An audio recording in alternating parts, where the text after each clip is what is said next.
Hello, everyone, and welcome to the With Chinese Characteristics podcast. I'm Natalie. I'm Cherry. Together, we talk about topics with Chinese characteristics, whatever those might be. And Natalie has a topic for us today. I do. So we are going to talk once again. I'm once again here talking about the Opium War, the first Opium War. Well, we did say that season 2 was going to be all about drugs. It's true. And although we have since given up the arbitrary definition of seasons in this episode, Yeah. we can keep riding the drug train. Well, brainwashing, that involves drugs. Yeah. CIA was drugging people. Yes. What exactly. did we do? What did we do last time? Chinese New Year. That doesn't Lunar really New involve Year. drugs. Lunar New Year. But still, close enough. Yeah.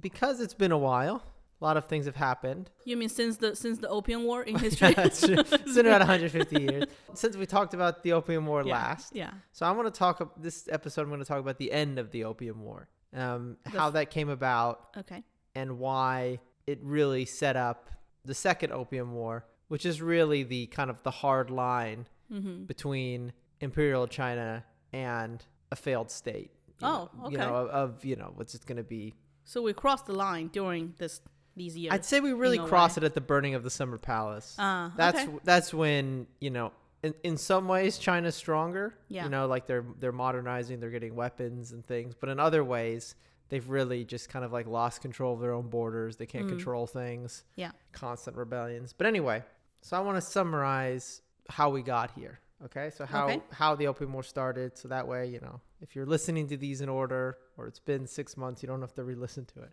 So British traders in the early 1800s had a problem. They were buying boatloads worth of tea, silk, and porcelain and trading very little in return back to the Chinese. After several diplomatic attempts to open more markets for British goods failed, traders turned to less than legal tactics. And again, they had to make up this trade surplus with silver, which the British didn't like. Yeah. And so they needed to find something else Chinese people would buy.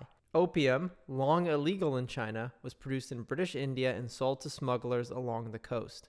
While the worst excesses of the trade were curtailed by the East India Company, who also made the opium, Yes. when the East India Company monopoly ended in 1833, the resulting power vacuum caused an explosion of opium trafficking, which prompted an intense Chinese crackdown. This all culminated in Lin Zexu's famous burning of 20,000 chests of opium near Canton, an act which eventually prompted open hostilities. Charles Elliot, originally in charge of the British expedition, engaged mainly military targets and eventually extracted concessions for calling off the siege of Canton. So this is like the first year or so of the war. Charles Elliot, who was chief superintendent in trade before this whole thing even went down, this is not really, but he tried to run a clean war as best, as if there's such a thing as a clean war. A thing,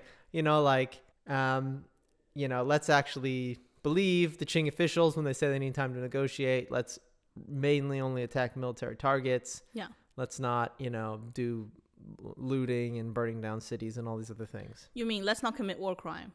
I guess that's a clean war. Yeah. Not that war crimes was a thing back in the days. Yeah, it's more like war politeness back then. Because it's not like there's like an international court yet for these things.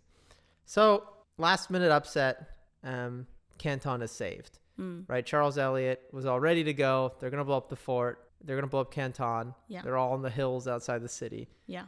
And so they're like, no, wait. On the Qing side, Yishan had agreed to pay $6 million in silver dollars to avert the sacking. Yeah. However, he wasn't actually authorized to do this. Yeah. Because no one's really authorized to do anything without asking the emperor first. Yeah. And this doesn't actually solve the problem of the war. This just keeps Canton from being sacked. Yeah. For now. Yeah. They basically have to pay a ransom for Canton. Yeah. Of these Mexican silver dollars. So how did the Chinese government get the Mexican silver dollars? They probably just had them sitting around because Canton is where all the trade happened. Right. How did he first get into China? Oh. Was China trading with? So we mentioned it briefly in one of the talking about the start of the Opium War, but China has no actual has two currency systems, or has one currency system, which is it makes copper coins. Yeah. It makes copper coins, which are those kind of famous kind of hexagonal or octagonal coins. I think they're 8-sided with a little hole in the middle. You could put a string through them. Yeah. and you have strings of cash. Yes. And the Qing government and previous governments just make those. They have mints and they just make those. And those are the everyday currency. Yeah. But everything larger than that is silver. Yeah. But there's no official silver coins. You basically say, you owe me 100 taels of silver, which is like kind of around an ounce of silver. So like by weight. By weight. And then the person goes, okay. And then they go to some person and they melt down a bunch of random silver into, maybe like 10 renbao, little like ingots of like, I don't know, 10 taels each. Yeah. And then, they write a note, and then it's got to go to another money changer at the recipient who will like weigh it. And then, so it's all very complicated. Right. Right. And it's almost like anything over a certain amount of money, it's like you're writing a check. Yeah. Right. Like you're out of the realm of physical objects of money, and now you're writing like a money order. Yeah. It's called an 银票. Yeah. It's literally a silver ticket. Yeah. So exactly. So because of that, when there's money that comes in from the West, that is of a understood size and quality and weight and recognizable, it becomes very popular in China because convenience. It cuts out some of the middlemen, because like if you give somebody 100 originally Spanish but eventually Mexican silver dollars, that's 100. Yeah, you know how much silver's in it, the quality of it, the weight, you can just count it out. A whole industry was killed, Natalie. Well, it wasn't really, because there's still... I know, but... China doesn't lose this system for like another 100 years, but... Yes. But I can see the draw. Yes, and basically even in like the turn of the century, right? Like 50 years later from this, when Chinese companies want to do business, a lot of times they only want to deal in Mexican silver dollars. So like if you're a British company or a German company or American company, you almost have to like go to Mexico, get the silver dollars, and then go there. And people found this almost like insulting, because they're like, why? Oh, why don't you want my money? Yeah, why don't you want, American money? Why do we have to and America even made silver dollars that looked like Mexican silver dollars to try and get them to catch on. Yeah. So they wouldn't have to like go buy silver dollars from Mexico. Anyway, so. It's like the American dollar today. Yes. And so. That's the hard cash that everyone can trade on. Yeah, exactly. Right. The Mexican silver dollar in Asia was like the greenback, the American dollar. Yeah. And you'll see in Chinese circulation, there's all these Mexican dollars, and they have what are called chop marks on them, which are, you take like a stamp with like a Chinese character on them for like a certain bank or money counting house or port of entry. And, you stamp it that like, this money has come into the country this way, or this is worth this much. And after that, it basically just becomes Chinese money. And, it's kind of funny though, because you'll see like 150-year-old Chinese silver coin, and it's it's got all these characters on it, stamped into it. But then under all the characters stamped on it, you see like the eagle on top of the cactus with the snake, the Mexican. The Mexican, yeah. So anyway, they had the money around, so okay. they got the money, and I think it kind of was in installments or something, so they didn't have to have it. They didn't have to have it right that second. But, okay. So anyway, so Elliot gets discredited and gets sacked. And actually this process started before this happened. People were upset for a while of his lack of aggressiveness against the Qing Empire. He's too nice. Yeah, he's too nice. Yeah. At this point, like 1,000 people had died of disease, or even maybe more on the British side. Okay. So like a quarter of the people had almost died of disease. Okay. And also, a couple of people had I don't know if shot. that's China's fault. No. No, but like there's this increasing feeling of like, we sent all these people there. We have to get something out of this. Of course, yeah. And it has to be good. Yeah, right? Something had to be show for it. Yeah, it's not about the opium anymore. It's not about the money anymore. Yeah. We have to extract something useful. It's about the phase. Well, it wasn't even really about the phase. I mean, it kind of is, right? Well, I mean, to be able to get something valuable out of it is in a way about the phase as well. I mean, yeah, I get it. Like they wanna justify having done this. Yes, and to have something to show for it. And at a certain extent, you can look at it at this point as the Qing Empire is winning, because as long as they can sort of ignore the problem, yeah, and just kind of keep going on, yeah, like they're kind of winning, right? And sure, that Charles Eliot or the British can go around and burn down some cities on the coast, but that doesn't... Who cares? Who cares, Who cares right? about peasant lives? And at this point, the trading has started again. Yeah. So even while everyone's fighting around Canton, there's still ships coming down the river, and delivering tea and stuff. Yeah.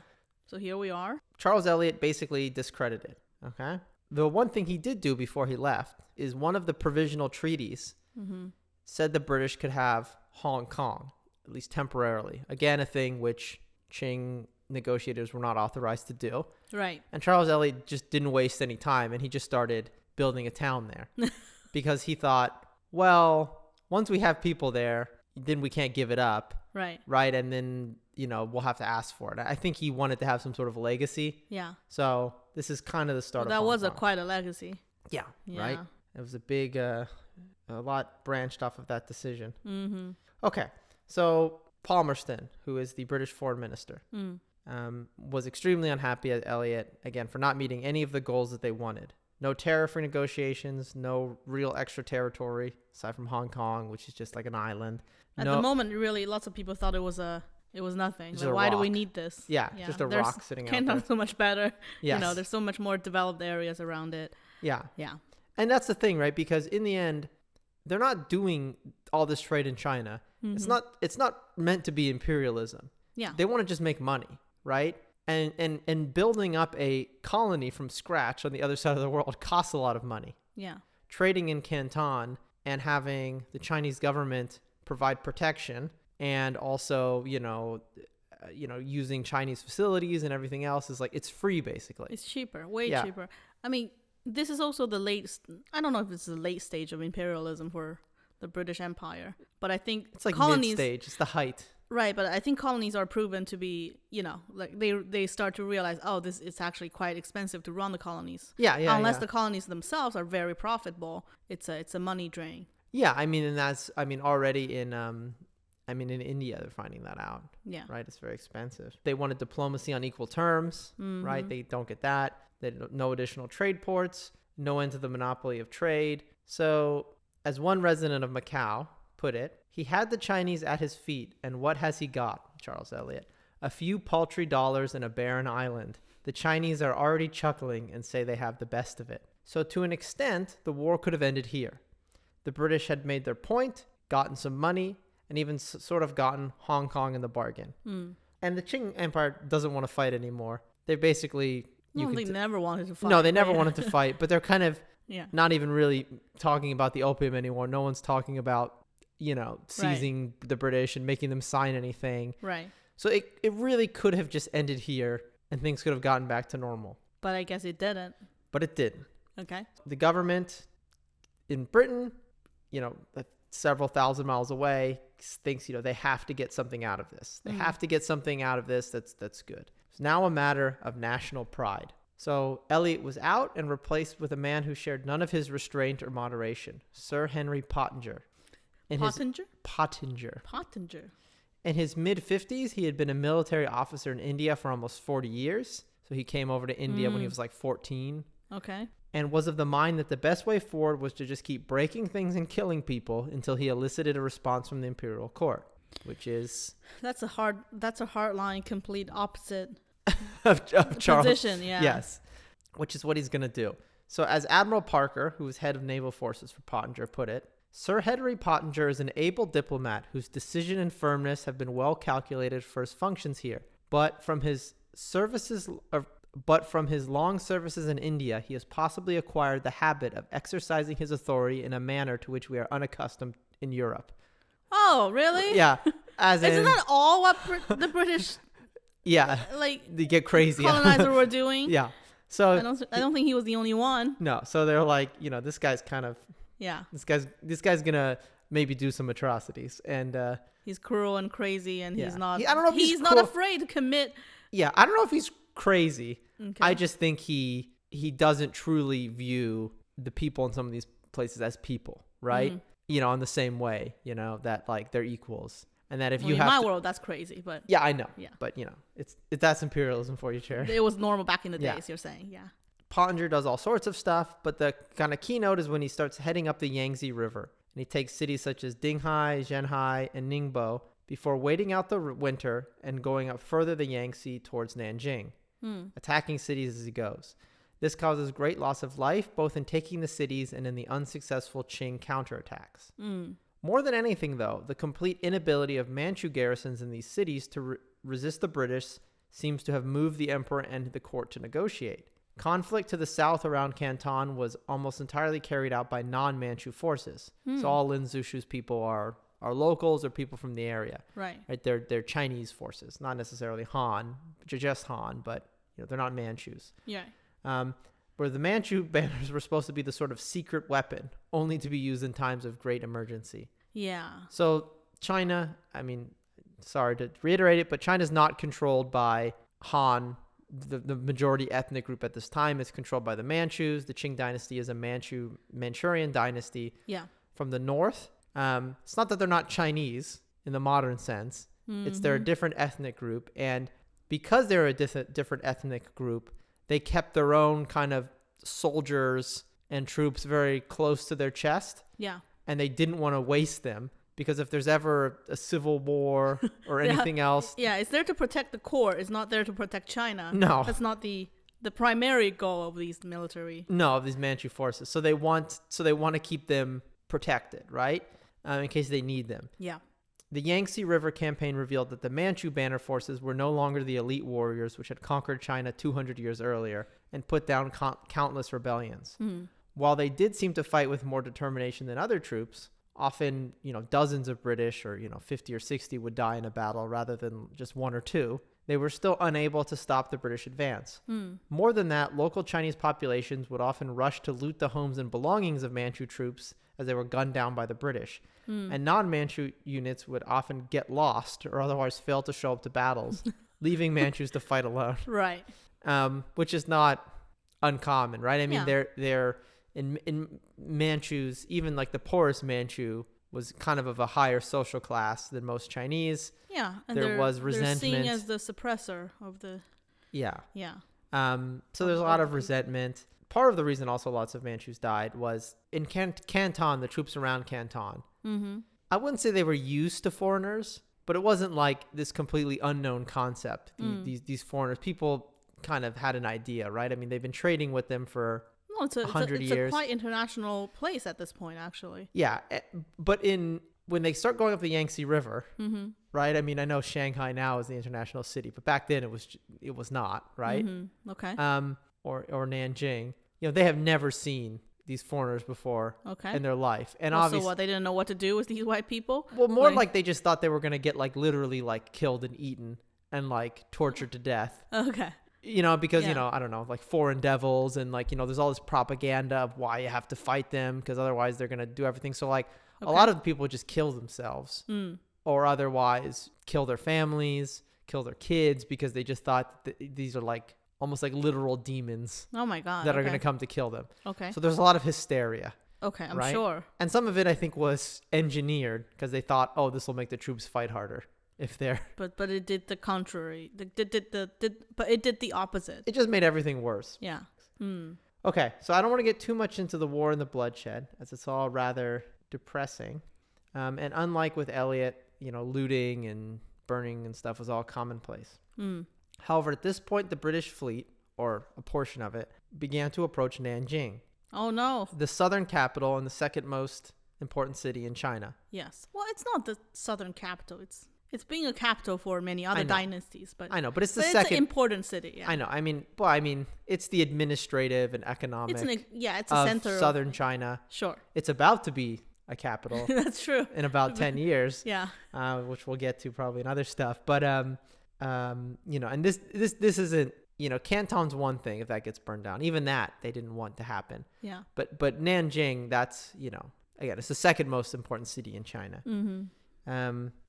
So losing it or having it be burned and destroyed would cause untold damage both to the people and economy of China as well as imperial prestige. This threat causes Emperor Daogong to consider the unthinkable, delegating authority. Oh, no. So one of the things we'll talk about is all of these deals with all these Qing officials. Yeah. They always go, Okay, that sounds good, Charles Elliot or Pottinger, but I got to ask the emperor. Yeah, we'll get back to you in 3 months we'll or get back whatever. to you. He's really busy. Yeah. And I almost very likely will go back on my words because the emperor's going to say no.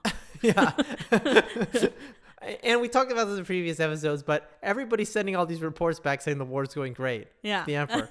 So whenever anybody comes with some stuff and it's like, okay, the barbarians want this, that, and the other, the emperor's like, but we're winning. Like, why do we need to give them anything, right? Just finish the war. Just kick them out, right?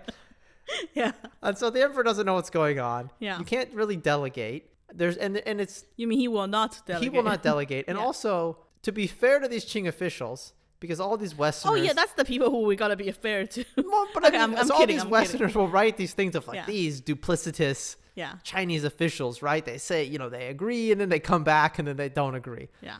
And it's like, well, to be fair, like, they are going back, right? Like, it's not that they don't want to end the war either. It's like there's no process in this imperial system to vest somebody with temporary imperial authority, right? To make a deal with like a foreign country. Yeah. So also, you see what happened with Lin Zexu. Oh, he yeah, really right? took the emperor's words and he was like, I got this power, I got this delegation, I'm going to burn all these opium. And the emperor was like, I didn't ask you to do that. Yeah. I wanted you to solve the problem and also have no bad things happen. No right? repercussions whatsoever. I wanted you to burn the opium and also have the foreigners be happy. We make a lot of money. And everything's great. Yeah.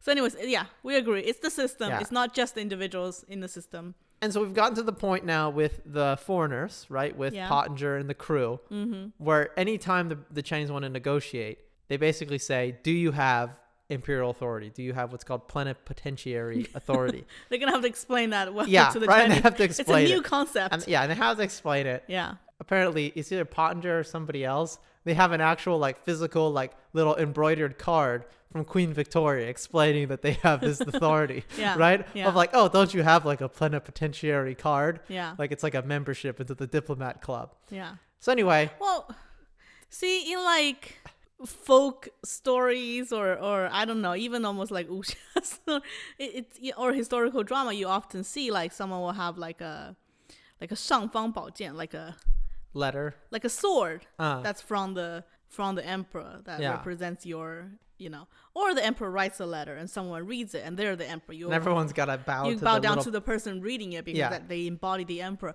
But I feel like that's but those are targeted, right? Those are like. It's not. There's no system in place for it. It's not institutional. Like those are one-offs. Yeah. Yeah. Emperor makes a declaration, or the emperor gives you a sword and says, "Go kill the barbarians." Yeah. But then you can't come back and say, "Actually, that was harder than I thought, so we made a deal, and there's going to be these taxes." I did diplomatic work. You can't do that. No. Yeah. So their hands are tied. So Emperor Daogong's thinking, okay, maybe we need to do some delegation. Maybe I need to rethink this. But delegate to who? Most of his most trustworthy officials have already been sent south to deal with the barbarians. Given that the task of either driving them off with force or getting them to leave with minimal concessions was essentially impossible, almost all of these officials are either dead, imprisoned, or exiled. Because he sends them down, and they can't win, right? They can't win. Their military cannot beat these people. They're not allowed to make a deal. No. So they're just gonna fail. Yeah. So this also means that Daogong has a very poor idea of what is happening, as he cannot ask these officials, assuming they tell him the truth. Yeah. Because they're all exiled or imprisoned or whatever else. Yes. So at one point, he recalled one, Yilabu, who's a Manchu, who had been banished earlier for failing to properly resist the British occupation of Zhoushan, which is an island, near the north. But he decided against meeting him at the last moment. So... Oh, so he didn't meet him? No, he didn't. He was, and the guy, Yilabu, had like essentially worked with the British. Basically, the British had taken over the island, and Yilabu had essentially collaborated with them. Okay. And he was, he basically gave the line of like, I'm just getting their guard down, which is the typical line of Chinese officials of like, oh, once their guard's down, then we're really going to like slit their throats. Yeah. It's not like I'm losing. No. I'm intentionally taking it slow and failing. And, but so he dealt with them. And so he had an idea, and so so Daogong changed his mind. Okay. And even beyond that, the original letter stating Palmerston demands, the British Foreign Secretary, had been lost. So Daogong wasn't even 100% sure what the British wanted. So how could it be lost? They lost it. And there's going to be a lot more lost documents in this Were story. they no copies? No, I think it's literally the original letter came in like a year ago, back when the British were off, the coast near Beijing, Tianjin. Okay. And I think the emperor just like got it and he's like, bah, and he like crumpled it up and threw it away almost. Oh my God. And, and then nobody. We're talking about one of the biggest countries in the. Okay, whatever. So anyway. Yeah. Okay. So the So letter's nobody knew what lost. the No letter one knows was. what's going on. No one knows what's going on. No one knows what's going on. Okay. And he's getting all these conflicting reports of what the British want. And when the Chinese sometimes, or Qing officials ask the British what their terms are, they go, we're only willing to discuss what's in the document. Because they assume the Chinese have it. But the Chinese didn't want to say we don't have Yeah, the they don't want to document. say they don't have it. So they kind of like, okay, we'll get back to you. Right? Okay, yeah. And it never gets moved forward. It never gets moved forward. And, battles keep happening, right? Oh my God. Okay, That's terrible. Okay. So eventually he decides, okay, I'm going to choose delegates. I'm going to invest them sort of with some power. Okay. And I'm going to tell them to make a deal.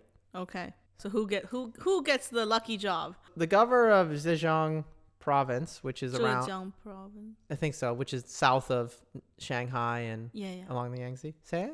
Why don't you spell it so I'm... Zhe. Yeah, Zhejiang. Zhejiang? Yeah, Zhejiang province. Zhejiang? Excellent job. Wow. So Louis Yunke put it, he was the governor at the time of that province. Okay. And this is from Julia Lovell's The Opium War. I have examined the methods employed since native times for controlling and taming distant foreigners, and I have found only fighting, defending, and soothing. In the present war, neither fighting nor defending has worked, and we are not allowed to soothe. My own stupidity and lack of talent leaves me without a plan and unable to act. Oh. So, Okay. and he was, of course, when kind of seeing if he could be tapped to be this negotiator, it's like, oh, I'm really sick. I can't do it. Yeah. Which Everyone's like... everyone's mysteriously sick. Yeah. and Well, because it's a thankless job. Yeah. The best case scenario is you keep your head. Yeah, the best case scenario is you keep your head and you get known for selling out China with some treaty, right? Yeah. So, Yeah. There's no better outcome than that. okay, so he chooses 2 Manchu officials, right? Again, Manchurians, feels like they're more loyal, right, to the dynasty. So the previously mentioned Yilbu, who was 71, and the slightly younger Qing. How He's much like in his 40s, I think. Okay. Yellybu's like, I gotta come out of retirement. So they were given the rather vague orders of first exterminate, then soothe the barbarians. Okay. I like to use the word soothe. Yeah, which I guess it means maybe beat them in a battle and then get them to sign a treaty. They made their way to Nanjing. Along the way, again, Pottinger keep going up the river, burning stuff. So it's kind of a race against time almost of can they get there and, before they start a negotiation process before Nanjing gets burned down. Gets burned down, yeah. So their task was made even more difficult by continuous streams of fake victory reports making their way back to the emperor, making him constantly change his mind and send new updates of like, hey, make sure you don't give him, too much because it sounds like we're winning. Things are really going well. Yeah. So their first attempt went very poorly. Okay. As the British said they would only discuss Palmerston's terms with a plenipotentiary of the court. However, as stated earlier, they lost a copy. Yeah. So the British were apparently surprised that Yilbu was still alive because they remembered him. Yeah. On. but they still refused to discuss terms unless he was the plenipotentiary. Yilbu even tried to lie about being one, but was unsuccessful. He was like, no, I'm plenipotentiary. I am what you say, whatever that is. Yeah, whatever that is, I got it. They're like, okay, do you have like a document? And he's like, I can go get it. And they're like, okay, well, go up the river again. Yeah. He's like, okay, well, you'll have like, so the emperor too was at this point not really willing to fully negotiate. He just kind of gave them some vague stuff. Yeah. Why would he be? They're winning. Yes. And so finally in late July of 1942, as the British were towing an ocean-going warship into position to bombard Nanjing, so they had like towed like a battleship essentially all the way up the river. Okay. It was this third-rate ship of the line called the Cornwallis. The emperor finally relented. This is from Julia Lovell's The Opium War. Act as circumstances required, he told Qing. Sort things out quickly and expediently. Do not waver. So that's all they got, right? Yeah, thanks, Emperor. Very helpful. That's the closest you get to a blank check. Is just act as circumstances require. Yeah. So not exactly plenipotentiary power, but close enough. Yeah. So they quickly got to work because they knew Daoguang could change his mind, which he did all the time. Yeah.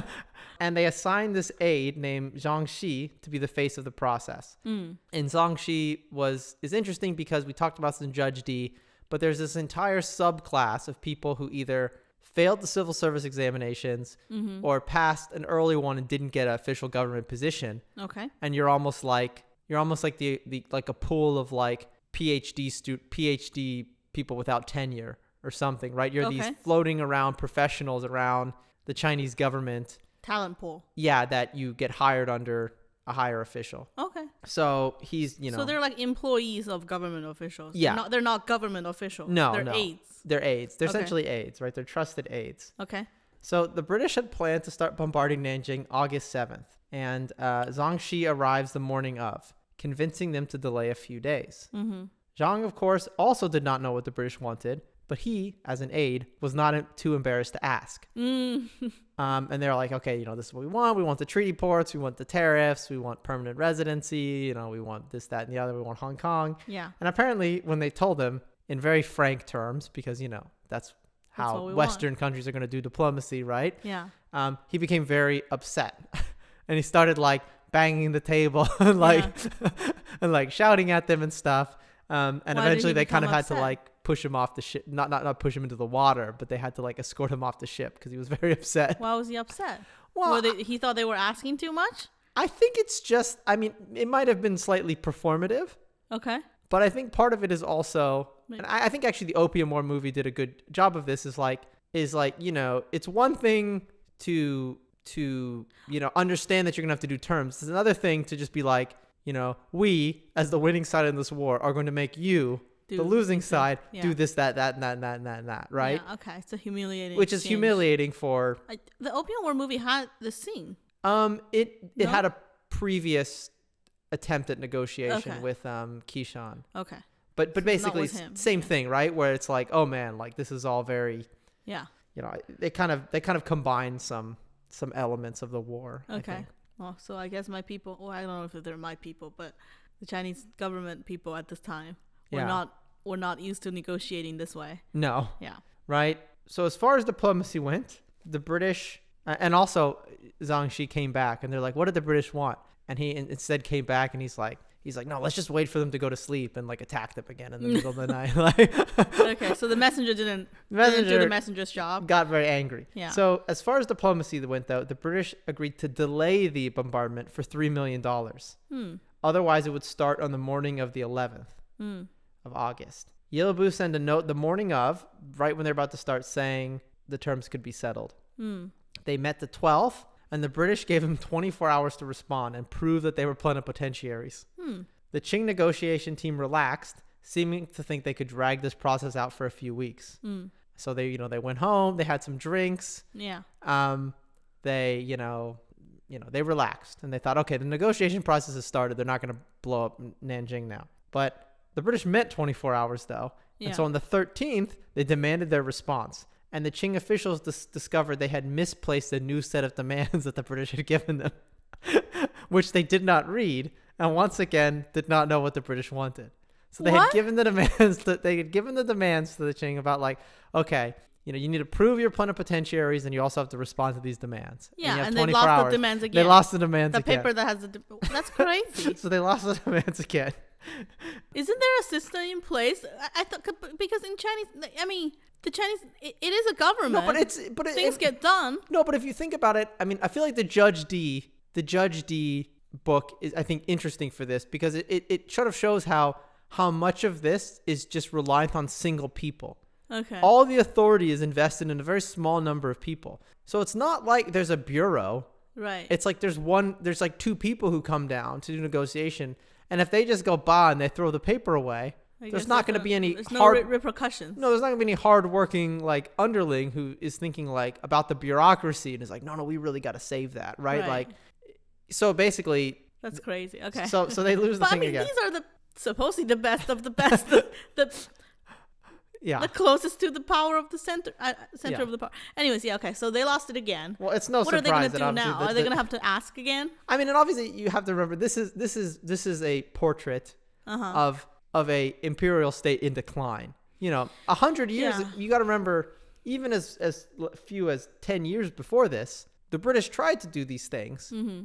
And they couldn't, right? Like there's the guy Napier who tried to start a war in Yeah. Canton, and they basically stopped him. Mm-hmm. There's previous things that went on. Yeah.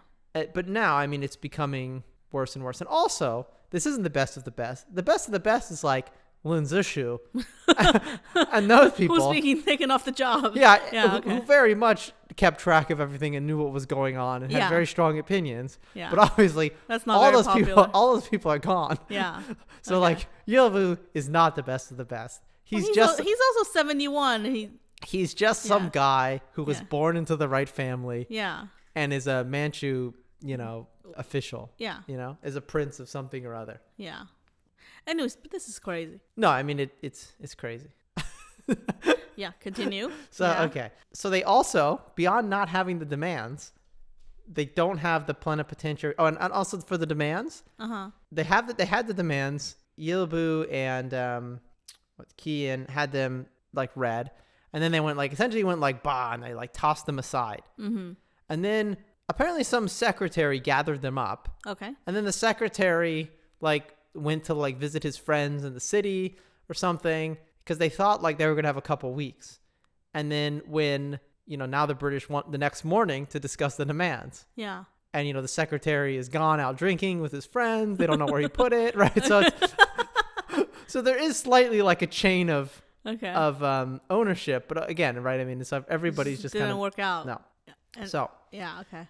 they also don't have any plenipotentiary documents, mostly because they only had gotten there a couple days earlier, Yeah. and then now the British are saying this is what we want. You need to be a plenipotentiary, Yeah. and really they're not plenipotentiaries. No. The emperor just said, act as circumstances require, and they just have to hope we're just going to have to do something and hope the emperor doesn't get too mad at us. Yeah. But it's not like the emperor gave them some seal that says do whatever you want. Yeah. So The emperor didn't say you are my ambassador. no. Yeah. So they don't have either. They don't have the demands. They don't have the documents. Okay. This made the British, by all accounts, very upset. Mm. And they're like, we're going to start blowing up Nanjing crack of dawn tomorrow morning. Mm-hmm. And so they freak out, the Qing negotiation team. They scramble all over the city trying to figure out where their secretary went. They try and find the demands. Yeah. And they read the demands, and they just immediately rationalize it and just go, sure, we'll just agree to this. Right? All of it. Well, whatever it is, we'll just agree to it. Yeah. And I think it's just because telling the emperor that Nanjing has been burned down is probably going to be worse for their... It's scarier than Hong Kong or whatever Yeah. trading Yes. trade-off they got to do. Okay. And these demands that the British have, obviously they're not, it's an unequal treaty, as you would say, but they're not as bad as they maybe could have been. And I think part of it is because the British also don't want to keep fighting this war. They want it to be over too, Okay. because obviously it's a big Yeah. commitment, right? It's and obviously it's not really getting them anything. All this stuff. So it's better for them to get something now and get out of it quick. Yeah.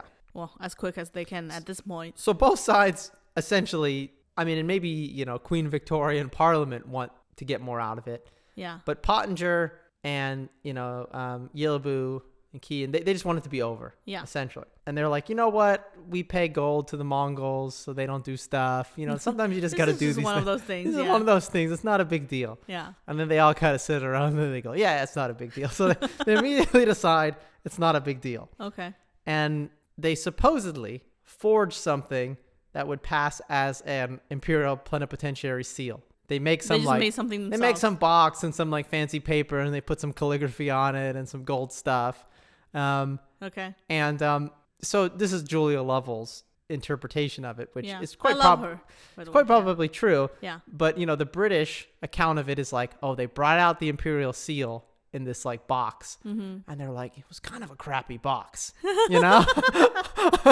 and they're like, this imperial authority is all just is all frim, right? But still, when we examine it, they all gasped and they looked real nervous, oh, we were touching the imperial authority. And Lovell's like, really? It's because it was fake. And all the Chinese negotiation team was worried. that the foreigners would like ask Yeah. too many questions about it or get Right. suspicious, and then the deal was going to be off. So they weren't gasping because the barbarians are touching. They're very touching nervous. the emperor's seal. They're like, please don't figure out that we just made this last night. Okay. Okay, so, but the British believed it. The treaty was signed as quickly as possible, presumably out of fear that the emperor would change his mind. Okay. Although and the emperor doesn't have any mind. He came in this No, situation. The emperor will only reject these no. poor officials' decisions later. But Yeah. Well, so this is it's 21 million pounds, and I think it's 15 million plus the 6 million for not burning down Canton. So 21 million silver dollars. Okay. 5 additional ports for trade, Okay. which may or may not include residency, as we'll get into. Okay. Abolition of the Hong merchant monopoly, so that we can trade with anyone, Right. and formal possession of Hong Kong. When you actually consider it from the amount of death and fighting and stuff they get here, not that much stuff. And we're going to talk about the end of the treaty, but Yeah. no one was really happy with it. Dao Gong accepted it. He was like, well, you shouldn't have given them Hong Kong, but whatever. What you going to do? Well, looking back, Hong Kong was the biggest concession, really, or it was the humiliation. Well, But I think it was looking back. It was seeing Yeah. what Hong Kong became. at the time, it was But just you're an saying- island. There was yeah. nobody on it, right? Yeah. It was just like a little fishing island. And I think Dao Gong probably was thinking, like, who knows what these foreigners can ask for, right? Like, they could say, we want all of South China, right? We're going to create a dynasty, right? Who knows, right? Yeah. He doesn't know what the heck they want. Yeah. So in a way, I almost think, like, It was a relief that they only kind had of, so it's much. like, whew, okay, it's over, like, right? Yeah. Yeah, and in some ways, this was spun to the emperor as like a victory of like, yeah, we paid him some money to soothe them, but they ended up bowing down to your authority and going back home. Of course, it's gonna be spun to him Right? as a victory. Like what Qing government official is gonna go back to the emperor and be like, I really messed up here. A dead one. Yeah. In the end, though, it's not a good treaty because in the end, no one's happy with it, Okay. and it doesn't actually solve any of the issues that caused the war to start with, which I want to talk about. Because Okay. let's kind of explore, because there's going to be another war Yeah. in well, we know 15 yeah. years, the Second Opium War, probably the more famous one, Yeah. with the burning of the Summer Palace and all Yes. of that. On a side note, interestingly, so they signed the treaty, and immediately now everybody's friends on they're all the Manchu officials are on like the British flagship, and everyone's getting drunk, and then they're on the shore, and they're inviting the British into like Nanjing and to get drunk there. Yeah. And it's just funny how instantly everyone is it's fun time now. Yeah. The war's over. So the Qing and Chinese people in general, and I mean various ethnic groups, were not happy with this treaty for obvious reasons. Yeah. There's not really nationalism during this time period, but there's still sort of a proto-nationalism of we. Yeah. It's still seen as you're giving stuff away Yes. to foreigners. Yes. Yeah. The British, for their part, they still want the same things that they wanted 50 years ago in the Macartney expedition when they met Emperor Qianlong. Yeah. If you haven't listened to that episode, I think it's an interesting episode because if you listen to their demands when we talk about in 93 it is, they're very, very similar to what the British still want now. Yeah. Which are? Let me talk about the things that they got, Okay. that they wanted before. Okay. So they wanted additional trading ports, Which they got. which they got. They wanted an island to use, Hong Kong. which they got Hong Kong. Basically, they wanted their own Macau. Yeah. So like the Portuguese, they have Macau. Why Yeah. can't we They have get Macau? something. Why don't we get something? Yeah, why don't we get something? So they got, and they wanted abolition of the Hong merchants or a reduction in their power. So they got that too. So they got those 3 things. What they didn't get, they wanted travel for British nationals and missionaries, right? They, essentially like a visa system. Although they were traveling, probably illegally. Not really at this point. It's Not very, really? very, very rare. Only a couple people ever snuck in. Okay. Well, it's contrary than what I thought. No, that starts Maybe I'm happening. thinking about years later. This starts happening like after the Second Opium War. Okay. So yeah, very little actually changes between the First and Second Opium Okay. War. So they got the additional trading ports. Okay. They got an island. They got a. Yeah. So what else did they not get? So they didn't get the travel. They didn't get diplomatic presence in Beijing. They wanted to have essentially an ambassador Yeah. so they could, do normal diplomacy. But that means they're on equal footing as was the emperor. I know, exactly, Chair. And also they that can have means that. they're in Beijing. Yeah. And they wanted residence in treaty ports. They didn't want to have to, because again, one of the things is the original thought of the Chinese, of the Qing and how the Canton was designed is it's like the wind blows in, you go there, you pick up your stuff, the wind blows out, you leave. Go back, yeah. Right? There's no reason to stay here. Yeah. It's like you're picking up lumber at a Home Depot. Yeah. You show up, you drive up It's to just a port. It's not a home. No. Yeah. Or drive through at the McDonald's, right? You go there, you tell them what you want, and then you leave. You don't need a base. No, and that's partially why they thought you should have a monopoly on the merchants, because it's like you don't need to shop around. Yeah. Right? Yeah. There's only so many things on the menu. We got tea, we got silk, Yeah. we got whatever. Get your stuff, get out of here. Get out of here, Yeah. right?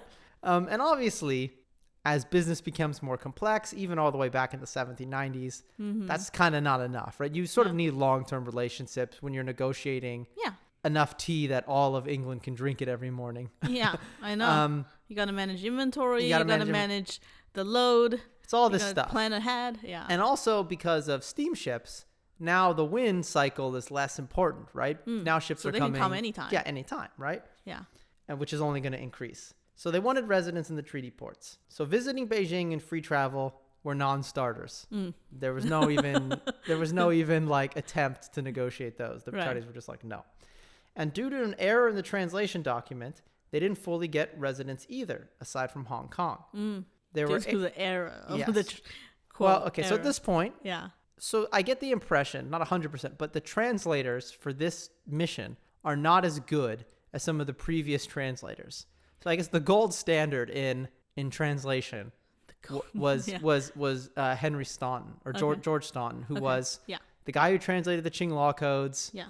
He was like the East India Company. Is he no longer around? No, he's back in the UK. He's an MP now. He's a Minister of Parliament. Moving up. Yeah, so there were errors in the document. Okay. The English version gave merchants permanent year-round residency, while the Chinese version essentially only allowed seasonal. And, each signed their language document. So the Chinese are like, well, ours says this, right? Yeah. And you go, okay, so why were these three things sticking points? Like, why did they not want people in Beijing? Why did they not want foreign, travelers? Why did they not want people in Chinese cities? And it's basically because it caused problems, right? The British and other foreigners were often very rude. They would get mad, and they would just get in fights or beat up, Chinese people, right? They would be like, oh, I bought a fruit, and it's like, I feel like I got cheated, and they would just like beat up a fruit merchant or something. Right. Which would cause riots from the Chinese side, and it would, and then they would rise into bigger things, and people would get killed, and so it's a big problem. Yeah. Locals in Canton also became progressively more hostile to the British, and violence was not uncommon. Yeah. And I think this is because of the rudeness, but also the First Opium War with Lin Zexu and all that. Yeah. Most of the troops who died were local to the region. Yes. So there's going to be some bad blood there. Yeah. And they're not Manchus who died. They're various ethnic groups in the area. And also, again, sort of a proto-nationalism. People would think like, oh, we got to show them, right? We got to go and, beat them up. Yeah. So violence became not uncommon. Murders became not uncommon of British nationals. So the British still constantly pushed for it, going so far as to send at least one armed expedition to fight its way up Canton in the intervening years and demand, like, we need to be able to enter Canton and do stuff. And they kind of delay. They're like, oh, let's talk about it in a year or two. The people really don't like you. It's going to cause problems. Yeah. So we don't really like you either, though. Yeah. But, yeah. So, and again, all these violence and murders and fights basically prove the Qing point of like, it's a liability to let you in. Yeah. More British people get killed. We are responsible. Yeah. Or you kill Chinese people and they riot, right? Yeah. And so yeah. But however, whenever there was an incident, even if the British caused it, British public opinion typically backed up their own people. And they're like, why are our people, why is the Royal Navy and our troops not doing anything to protect the dignity of our British merchants in China, right? Yeah. So this is from A History of Hong Kong by Frank Welsh, but it's talking about Canton. So 2 British sailors had been badly injured in a disturbance in Canton, and Davis, governor of Hong Kong and chief superintendent of trade, had dealt with the case by fining their captain for allowing them to enter the city. So people would still sneak in, right? They'd want to go to like brothels, they'd want to go to bars. Yeah. That's always been happening. Yes. But they got in a fight. Maybe they started and maybe they didn't. Yeah. But Davis, who's the governor of Hong Kong, and there basically was like, well, you shouldn't have let them do it. You should have kept better eye on your sailors. Yeah. It's your fault as the captain for letting them do this. Right. Palmerston, did that help? Yeah. Again, the foreign secretary, yeah, was furious and took Davis to task. I have to instruct you to demand the punishment of the parties guilty of this outrage. Yeah.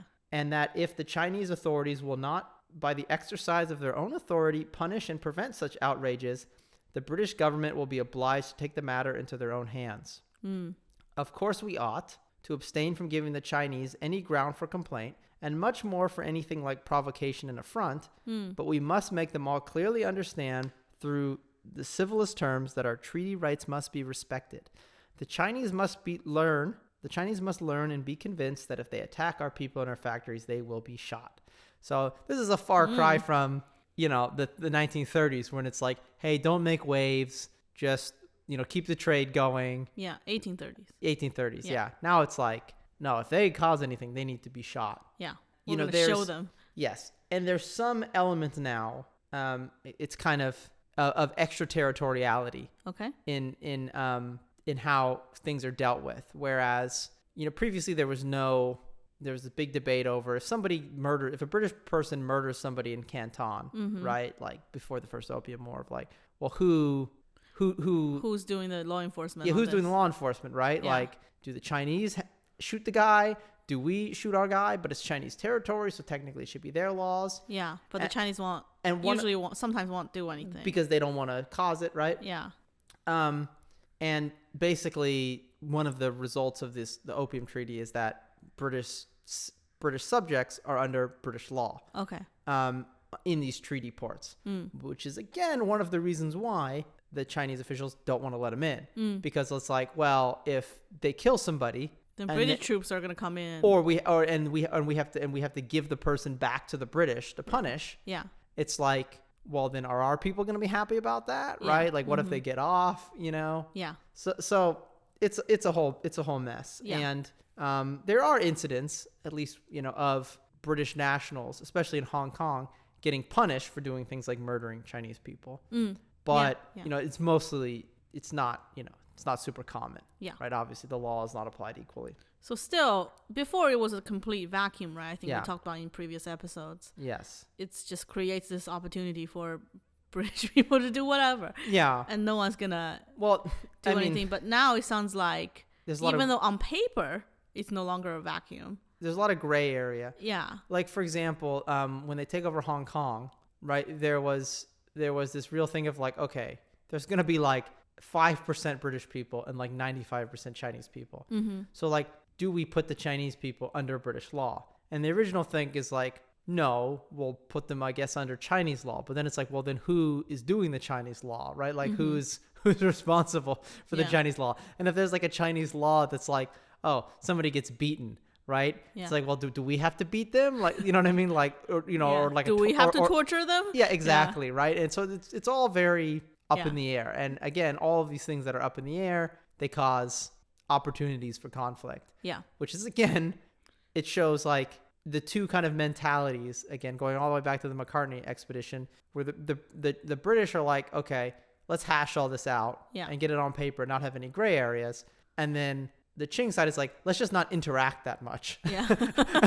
And if we don't interact that much, we don't really have to figure it out. We'll pretend the problem is not there. Yeah, you don't really need to worry about crime and punishment when you're, the person when I'm just handing you the McNuggets through the drive-through window at the McDonald's. Yes. And you're taking them and driving them off. Like, yeah.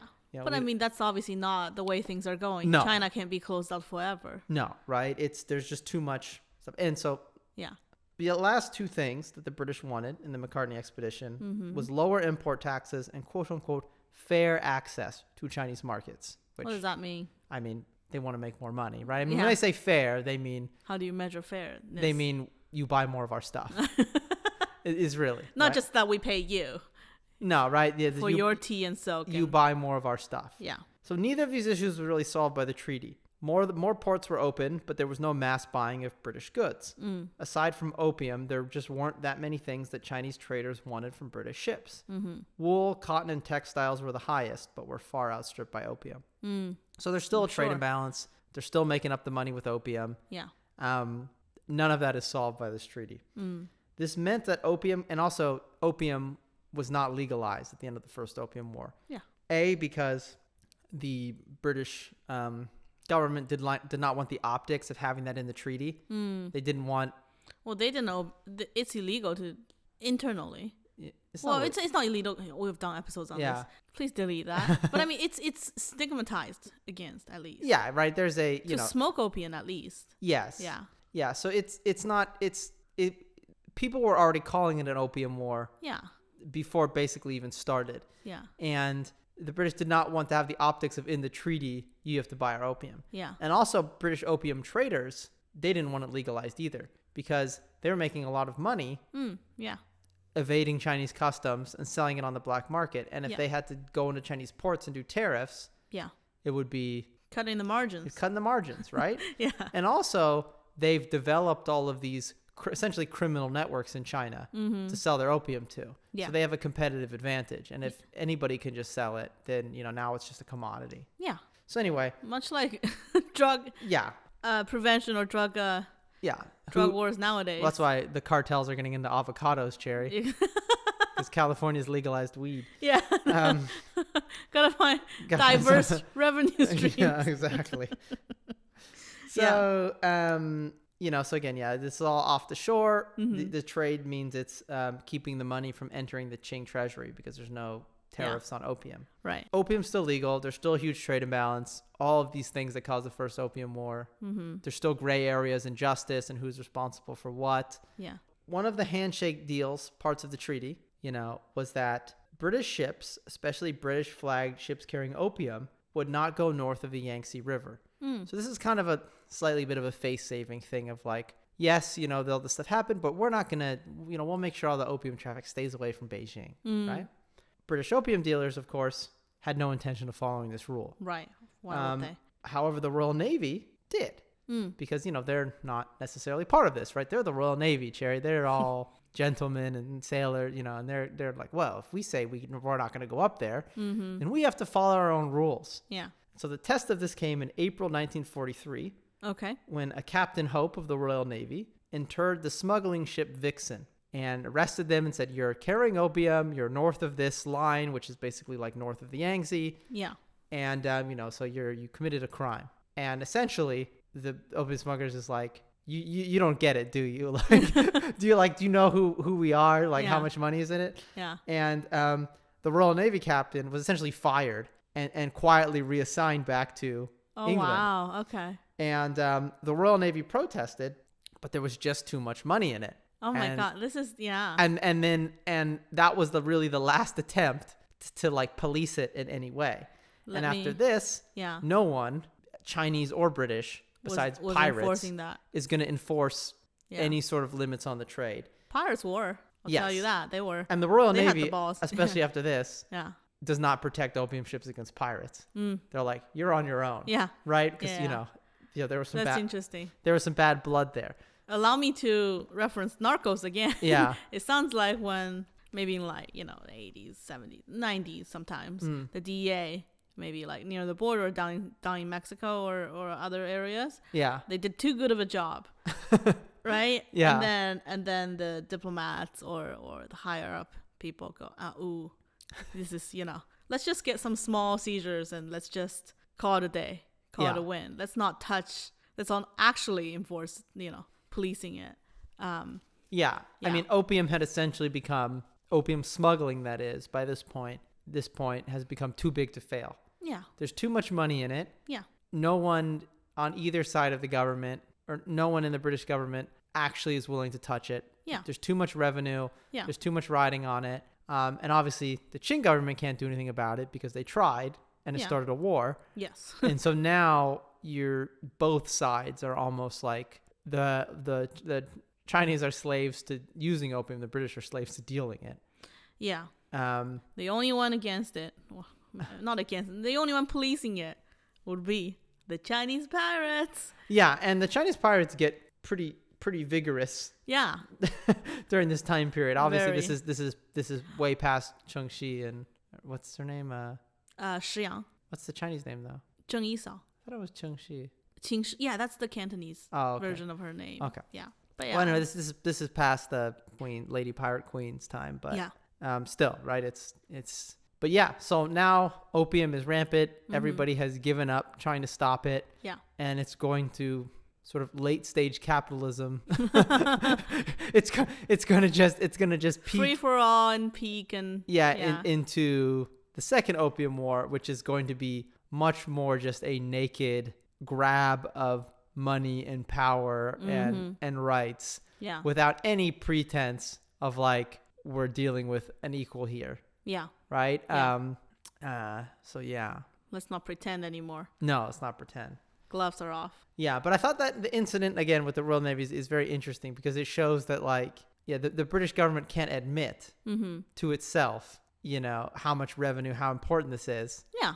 But at the same time, so they just have to quietly essentially fire a captain who actually, the poor captain. Thought like, oh, we're actually, Yeah, we're honorable people. Yeah. Even though I'm a Royal Navy in another country that we're not at war with, but somehow patrolling the rivers. He's patrolling for bad opium smugglers. Sure. Cherry. Yeah. Yeah. But yeah, so I think maybe Cherry has an episode for you next time, and the time after that, I want to talk about the lead up then to the Second Opium War. Ooh, okay, fun. We're gonna talk about the burning of the lead up to it. Yeah. Okay. The burning of the Summer Palace. Yeah, I'm waiting for that. Yeah. And get my Chinese rage out. I can have some burning of the Summer Palace apologism. Okay. Yeah. We'll try it out. Yeah. Well, anyway, thank you for listening, everybody. Also I want to say somebody left a good comment, which was, you talk about in the Opium War various things that the Chinese government is not really set up to do diplomacy as equals. No. Right? That it doesn't have those structures in place, right? Yeah. Who left a comment where? On Twitter. Oh, on our Twitter? Yeah, well, they're asking about it, and they're like, well, then how do they do diplomacy? And so I don't think I'm qualified to give a blanket statement on that, but I think I want to maybe talk about as an example. I think I maybe want to do a couple episodes on Japan and Korea, or not Japan, on China and Korea as kind of the long-term, diplomatic friends, situation. And well, friends is a strong word. Yeah, but so I'm making a face. You know what I mean, though, right? Yeah, I know what you mean. Sometimes there is a long-standing history of relationships between two countries. Although I would say, in my impression, most of the time, it's also not as equal or not. It's not equal at all. Yeah. So. But it's also distinct, right? Yeah. It's not really considered ever part of China, right? It's considered a separate thing. Yeah. That is a tributary of ours. Yeah. That we don't have direct control over, but is. But we're not on equal standing. No, they're. I mean, that's the same thing. They're the little brother. That's the thing. That's how the Chinese government was treating it wasn't the UK back then, I guess. Was it the UK back then? British Empire. Yeah, the British Empire during Macartney's time, right? Yeah. And they were like, "Why am I even reading?" I think which emperor was it? But the emperor was Qianlong. Qianlong was like, "Why am I even reading a letter from this place I've never heard of? Like, I don't, Yeah. They don't even get to address me. No. What do you mean they have a king or a queen? Yeah. Like, no, I'm the only emperor in the world. Yeah, come back and do tribute missions for another 10 years. And then maybe I'll give you some, attention. Yeah. So that's a good question, though. Yeah. So I think I want to maybe do a dive into some portions of that because I think it'd be interesting. Okay. Sounds good. Well anyway, thank you for listening and have a nice day. If you want to Was add time. I supposed to say something? What are we adding? No, if you like this episode. Well, that's what you're going to do. If you like this episode, give us a rating on Apple Podcasts if you could. It's always great to see that. And you can email us. You can find us on Twitter And we always enjoy reading listener mail, and we look forward to hearing from you. And we'll see you again in 2 weeks. Thank you. Bye. Bye.